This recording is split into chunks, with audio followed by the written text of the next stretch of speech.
Bonjour à tous. Dans ce podcast, nous invitons Héloïse Junier, collaboratrice régulière du site Les Pros de la Petite Enfance. Héloïse Junier est psychologue en lieu d'accueil du jeune enfant, formatrice petite enfance, conférencière et auteure d'ouvrages. Nous lui donnons carte blanche pour répondre à vos questions 2 fois par mois autour d'une thématique liée à votre expérience du terrain. Le podcast d'aujourd'hui porte sur un sujet d'actualité, le masque et les enfants. Bonne écoute. Bonjour à tous et à toutes. C'est parti pour une première question. Lorsqu'on accueille un enfant de 3 mois et qu'il faut porter le masque souvent, change, biberon, arrivée, départ, etc., même en faisant des efforts pour que les yeux et l'intonation de la voix soient expressifs, comment maintenir une communication qui passe d'habitude avec les mimiques et les sourires ? Alors, merci pour votre question. D'ailleurs, votre question est très pertinente. En même temps, vous avez déjà votre réponse dans la question. Alors, ce qui est certain, c'est qu'en occultant la moitié du visage de l'adulte, le masque crée forcément une communication qui sera incomplète, qui sera insuffisante.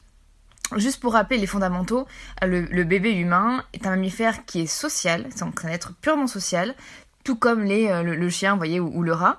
Il est programmé pour interagir avec ses congénères. Et plus particulièrement, le bébé humain se construit dans sa relation avec les adultes, avec leur voix, avec leurs mots, avec leur visage, avec leur expression faciale, etc., etc. Et on sait d'ailleurs que l'enfant apprend à parler en écoutant l'adulte, mais aussi, et c'est ça qui est intéressant, en combinant les mouvements de bouche de l'adulte avec les sons que l'adulte émet lui-même. Donc on peut craindre d'ailleurs que le masque engendre une espèce de manque de stimulation des parties du cerveau qui sont dédiées au traitement du visage humain. Et on sait aussi d'ailleurs que le bébé humain, déjà dès quelques semaines de vie, a une préférence pour le visage humain qui sourit. Et que le sourire permet de manière générale d'accrocher le regard chez le très très jeune enfant. Et d'ailleurs nous aussi adultes, on est attirés par les sourires des autres adultes. Cette partie du visage est essentielle. D'ailleurs, ça me fait penser au livre, je ne sais pas si vous connaissez, mais de Nicolas Guéguin, publié chez Duno, qui s'appelle « Pourquoi faut-il sourire si on n'est pas beau ?» Voilà, c'est juste pour montrer l'importance du sourire en fait, même pour nous adultes. Donc le sourire déjà a une importance capitale pour le bébé, pour le partage émotionnel, mais aussi pour tout ce qui est bouche, pour tout ce qui touche au langage. Donc, comme vous, et comme beaucoup, le port du masque auprès des tout-petits m'inquiète. Vraiment. Et donc, pour les raisons que je vous évoquais précédemment. Maintenant, passons aux conseils que je pourrais vous donner. Alors, pour limiter l'impact négatif du masque dans vos relations avec l'enfant, et pour, comme vous disiez, votre question, maintenir une communication, malgré ce frein important. Déjà, on peut penser vraiment de manière urgente, c'est pas déjà fait, mais penser à un masque transparent. D'ailleurs, les masques transparents devraient être réservés prioritairement aux crèches, enfin aux professionnels de petite enfance, accueil individuel et collectif, et aux personnes malentendantes. Donc il y a vraiment déjà une urgence, je pense, à se procurer des masques transparents. Je sais pas où ça en est au niveau de la production, parce que je sais qu'il y avait des listes d'attente importantes. En tout cas, voilà, c'est vraiment, je pense, l'un des premiers points à aborder. Et puis après, comme vous le faites déjà, accentuez au maximum l'intonation de votre voix. Faites une voix vraiment très aiguë, très chantante, comme vous le faites habituellement. Souriez aussi avec les yeux. Mais ce qui est le vrai sourire, le sourire qu'on appelle le Duchenne, c'est quand l'élévation des commissures labiales est associée à un plissement des yeux. Donc vraiment, faites un vrai sourire, des vrais sourires sociaux, et comme on dit, souriez avec les yeux, avec un vrai plissement des yeux, pour que l'enfant puisse au moins identifier cette partie-là de votre sourire. Autre point, multipliez les onomatopées.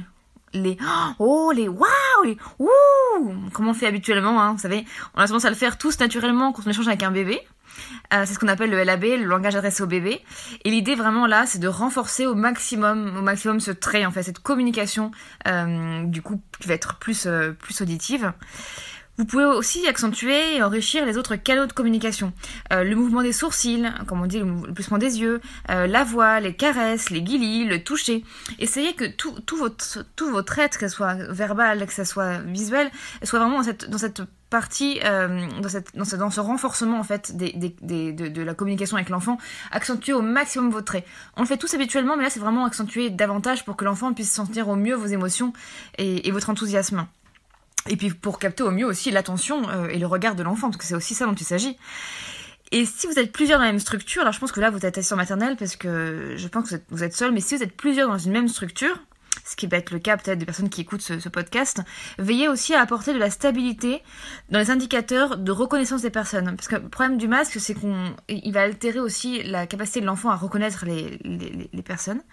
Donc, par exemple, ça peut être essayer de ne pas trop changer c'est bête, hein, mais de ne pas changer trop de coiffure, de ne pas changer trop de couleur du jour au lendemain, de coupe de cheveux, mais des fois aussi juste de parfum, de gestuelle. Enfin, vous voyez, c'est tous ces indicateurs qui permettent à l'enfant de reconnaître une personne sans avoir accès à l'information visuelle de son visage. Et de même, si vous êtes plusieurs professionnels aussi, mais même si vous êtes seul, pour éviter de trop surprendre l'enfant, prenez vraiment le temps de capter son regard, de l'accrocher et de lui parler, afin qu'il vous reconnaisse bien, afin qu'il sache bien à qui il a affaire, avant de le prendre dans les bras et d'interagir physiquement avec lui. C'est juste pour pas qu'il soit trop surpris. Et puis voilà, et comme vous savez, on fait tous preuve de beaucoup de flexibilité et d'adaptabilité en ce moment. C'est pas simple pour nous, mais c'est encore moins simple, je pense, pour les enfants. Et c'est vrai que je pense qu'on s'attend trop à ce que les enfants s'adaptent, parce qu'ils sont très flexibles, mais il faudrait pas non plus qu'ils soient trop poussés dans leur retranchement. Voilà, donc si vous pouvez, surtout, procurez-vous des masques transparents et surtout bon courage à vous et bon courage à tout le monde dans cette période un petit peu atypique. À bientôt! C'est parti pour une deuxième question. Comment expliquer aux enfants accueillis en structure que nous devons porter le masque sans interruption ? Alors, c'est vrai que c'est une question délicate, car tout dépend des capacités de compréhension des enfants et donc de leur âge. Mais ceci dit, de manière générale, il faut rappeler que les tout petits, les 0-3 ans, donc ceux qu'on accueille en structure en EAJE, ont une capacité de compréhension assez limitée et surtout, ils ont vraiment beaucoup de mal en fait à saisir les idées abstraites. Vous voyez, tous ces mots, toutes ces idées qui ne sont pas concrètes, pas physiques, qu'on ne peut pas manipuler, sentir, toucher, ils vont avoir du mal à les comprendre. Ils vont comprendre ce que c'est qu'un canapé, une balle, une table, c'est concret, c'est physique, mais ils auront plus de mal à saisir les termes abstraits comme épidémie, virus, protection, obligation. Ça, c'est quand même c'est abstrait, donc c'est très complexe pour eux à comprendre de par leur jeune âge. Mais en revanche, ils vont comprendre, et là c'est là les points sur lesquels on va rebondir, ils vont beaucoup mieux comprendre les termes de nez, de bouche et de masque. Puisque ce sont des termes qui sont concrets et qui renvoient à des réalités complètement physiques et palpables. Donc déjà en groupe, ce que vous pouvez faire dans un premier temps, c'est inviter les enfants à vous expliquer ce qu'ils ont compris de cette histoire d'épidémie, de virus et de masque. En tant qu'adulte, je trouve qu'on peut être vraiment étonné de leurs réponses et des fois leur réalité est très très éloignée de celle du monde des grands. D'ailleurs, on peut aussi être des fois surpris de la réponse d'autres adultes. Comme qu'on n'a pas tous, je pense, saisi en fait les subtilités de ces enjeux et cette nécessité des masques, puisque ça fait encore polémique. Donc je pense que c'est pas mal de faire un petit point peut-être sur l'individuel avec l'enfant, si vous êtes asthmate, soit en collectif. Et puis, pour le masque spécifiquement, pour les plus grands, vous pouvez leur expliquer le port du masque par un dessin. Ça peut marcher aussi, j'ai vu ça que ça marchait bien. Vous dessinez un coronavirus, donc vous voyez en gros c'est un gros rond avec des petits piquants. Pas besoin d'être illustratrice, chevronnée pour le faire, mais moi j'y arrive, donc je peux y arriver aussi. Et en fait, vous dessinez ce coronavirus qui se retrouve bloqué derrière le masque, qui peut être juste un grand trait vertical ou des espèces de traits hachés verticaux. Juste pour montrer en fait que c'est physique en fait, ça limite en fait le déplacement de cette grosse boule physiquement sur un dessin visuellement. Vous pouvez aussi expliquer le port du masque par le jeu, manière physique. Vous faites rouler une petite balle à picot, on en a plein dans les crèches généralement, donc qui représentent le virus bien évidemment, et qui se retrouvent bloqués par des petites planches verticales qui seraient les masques. Donc on peut jouer à ça aussi avec les enfants, juste pour sensibiliser en fait à l'aspect mécanique de cette propagation et de l'utilité du masque du coup. Et puis sur le plan verbal, parce que le plan verbal c'est quand même je pense un bon moyen de communiquer avec eux, vous pouvez leur parler du masque en scénarisant un petit peu l'histoire, vous voyez, en apportant un peu plus de fun et puis une histoire un peu plus proche de leurs intérêts. Par exemple, pourquoi pas leur expliquer que vous portez un masque comme les super-héros pour éviter que le virus arrive jusqu'à votre nez et ou votre bouche, parce que les termes de nez et bouche sont vraiment très bien compris des enfants. Et de même, si vous avez vous-même le virus, pour éviter que ce virus-là aille dans le nez ou de la bouche de quelqu'un d'autre. Vous pouvez leur rappeler que finalement le nez et la bouche, c'est comme des portes d'entrée de ces virus. Et en les recouvrant, c'est comme si on fermait la porte d'entrée de ces virus et qui se retrouvaient coincés à l'extérieur du corps de la personne. Et donc, ça empêchait de faire tomber malade. Bref, vous avez compris le principe. Faire preuve de beaucoup de créativité, ce qu'on fait d'ailleurs très naturellement en EAJE. À présent, c'est à vous de jouer. À bientôt!